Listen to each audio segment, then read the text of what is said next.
Sir ಹಾಗೆ ಶಿಶಿರವರು ಮನೆಯಿಂದ ಹೊರಗಡೆ ಬಂದಾಗ ನಾವು ಅವ್ರನ್ನ ಮಾತಾಡ್ಸಿದಾಗ ಹೇಳಿದ್ರು, ನಾನು ತುಂಬಾ ಕಾಂಟ್ಯಾಕ್ಟ್ ಮಾಡಕ್ ಟ್ರೈ ಮಾಡ್ತಾ ಇದ್ದೀನಿ ಗೋಲ್ಡ್ ಸುರೇಶ್ ಅವರಿಗೆ, ಅದು ಆಗ್ತಾನೆ ಇಲ್ಲ, ನಾನು ಟೀಮ್ಗೆಲ್ಲ ಕೇಳ್ಬಿಟ್ಟಿದ್ದೀನಿ ಅಂತ. ಏನಾದ್ರು ಕಾಲ್ ಏನಾದ್ರು ಮಾಡಿದ್ರಾ?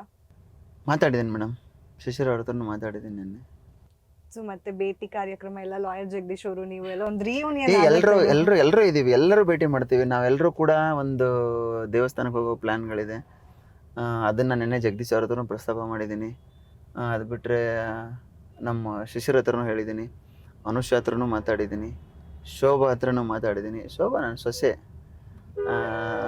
ಅವಳದು ಪ್ರಾಬ್ಲಮ್ಗೋಸ್ಕರ ಪಾಪ ಹೊರಗಡೆ ಬಂದು ಬೇಜಾರಾಯಿತು ಆ ಕ್ಷಣಕ್ಕೆ ನಮಗೆ. ಇದೆ ಮೇಡಮ್, ಎಲ್ಲರೂ ಕೂಡಿ ನಾವು ಸ್ವಲ್ಪ ಪ್ಲ್ಯಾನ್ಸ್ಗಳಿದೆ. ದೇವಸ್ಥಾನಕ್ಕೆ ಹೋಗೋದು, ಬೇರೆ ಬೇರೆ ತಿರುಗಾಡೋದು, ಅಲ್ಲಿ ಇಲ್ಲಿ ಹೋಗೋದು ಪ್ಲ್ಯಾನ್ ಇದೆ. ಅದಕ್ಕಿಂತ ಮುಂಚೆ ನಾನು ಧನರಾಜ್ ಅವ್ರ ಮನೆಗೆ ಹೋಗಿ ಬರಬೇಕು ಅಂದ್ಕೊಂಡಿದ್ದೀನಿ. ಆದಷ್ಟು ಬೇಗ ಧನರಾಜ್ ಅವ್ರ ಮನೆಗೆ ಹೋಗಿ ಬರ್ತೀನಿ. ಸರ್ ನಿಮ್ದು 3 ಜನದ ಒಂದು ಗುಂಪಿತ್ತಲ್ಲ ಸರ್, ಆ ಗುಂಪು ಬಗ್ಗೆ ಹೇಳಿ. ಮೇಡಮ್ ಗುಂಪಲ್ಲ ಅದು, ಆ್ಯಕ್ಚುಲಿ ಒಂದು 3 ಜನ ಸ್ನೇಹಿತರು ಕುಂತು ಒಂದು ತಲೆಹರಟೆ ಮಾಡೋ ಅಂಥದ್ದಂತ ನಾನು ಹೇಳಕ್ಕೆ ಇಷ್ಟಪಡ್ತೀನಿ. ನಾವು ಯಾವತ್ತೂ ಗುಂಪಾಗಿರಲಿಲ್ಲ. ನಾವು ಅಲ್ಲಿ ಕೂತಾಗಲೂ ಕೂಡ ನಾವು ಯಾವುದೂ ಕೂಡ ಇವ್ರನ್ನೇ ನಾಮಿನೇಟ್ ಮಾಡಬೇಕು, ಇವ್ರನ್ನೇ ಕಳಪೆ ಕೊಡಬೇಕು ಅಂತ ನಾವು ಯಾವತ್ತೂ ಚರ್ಚೆ ಮಾಡಿಲ್ಲ ನಾವು ಯಾರು ಕೂಡ.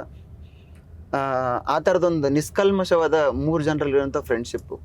ಸರ್ ಅದ್ರಲ್ಲೂ ಮಾವ ಅಂತ ಇಬ್ರು ಹಿಂದೆಗಡೆ ಓಡಾಡ್ತಾ ಇದ್ರು, ಈಗ ಅವರು ನಿಮ್ಮನ್ನು ಮಿಸ್ ಮಾಡ್ಕೋತಾ ಇರ್ತಾರೆ, ನೀವೆಷ್ಟು ಮಿಸ್ ಮಾಡಿ? ಮೇಡಮ್ ನಾನು ತುಂಬ ಮಿಸ್ ಮಾಡ್ಕೋತಾ ಇದ್ದೀನಿ. ಆ ಮನೇಲಿ ಯಾರನ್ನಾದ್ರೂ ಮಿಸ್ ಮಾಡ್ಕೋತಾ ಇದ್ದೇನೆ, ನಾನು ಧನರಾಜು ಮತ್ತು ಹನುಮಂತು ಮಿಸ್ ಮಾಡ್ಕೋತೀನಿ. ಸರ್ ನೀವು ಹೊರಗಡೆ ಹೋದ್ಮೇಲೆ ಅಂತೂ ಸೂಟ್ ಕೇಸ್ ಮೇಲೆ ಧನರಾಜ್ ಅವರು ಮಿಸ್ ಯು ಹಂಗೆ ಹಿಂಗೆ ಅಂತೆಲ್ಲ ಬರ್ದಿದ್ರು, ಫುಲ್ ಬೇಜಾರು ಮಾಡ್ಕೊತಾ ಇದ್ರು. ಏನು ಹೇಳ್ತೀರಾ? ಮೇಡಮ್ ನನ್ನ ಕಣ್ಣಲ್ಲಿ ನೀರು ನೋಡಿದ್ದು ಧನರಾಜದ್ದು, ತುಂಬ ಫೀಲ್ ಮಾಡ್ಕೊಂಡು ಕಣ್ಣಲ್ಲಿ ನೀರು ನೋಡಿದ್ದು 4 ಸಲ. ಅದರಲ್ಲಿ ನಾನು ಬರ್ಬೇಕಾದ್ರೆ ತುಂಬ ಫೀಲ್ ಮಾಡ್ಕೊಂಡಿದ್ದು ಧನರಾಜೇ. ಯಾಕಂದರೆ ಧನರಾಜ್ ಗೆದ್ದಿದ್ದು ಪ್ರತಿ ವೀಕೆಂಡಲ್ಲಿ ನಾನು ನಾಮಿನೇಟ್ ಆದಾಗ ಧನರಾಜ್ ಹೇಳೋನು ಯಾರು ಸೇವ್ ಆಗಬೇಕು ಅಂತ ಕೇಳಿದಾಗ ಸುರೇಶ್ ಅಂತ ಹೆಸರು ಹೇಳ್ತಾ ಇದ್ರು. ಬಟ್ ಅವ್ರ ಜೊತೆಗಿರೋರು, ಅವ್ರ ಸ್ನೇಹಿತರು, ಬೇರೆ ಯಾರೇ ಇದ್ರು ಕೂಡ ನನ್ನ ಹೆಸರು ಹೇಳ್ತಾ ಇದ್ದಿದ್ದು. ಅದೊಂದು ಬಾಂಡಿಂಗ್ ನನ್ನ ಮತ್ತು ಧನರಾಜ್ ಮಧ್ಯದಲ್ಲಿ ತುಂಬ ಆಳವಾಗಿ ಉಳ್ಕೊಂಡಿದೆ. ಅದು ಹಾಗೆ ಇರುತ್ತೆ ಕೊನೆವರೆಗೂ ಕೂಡ.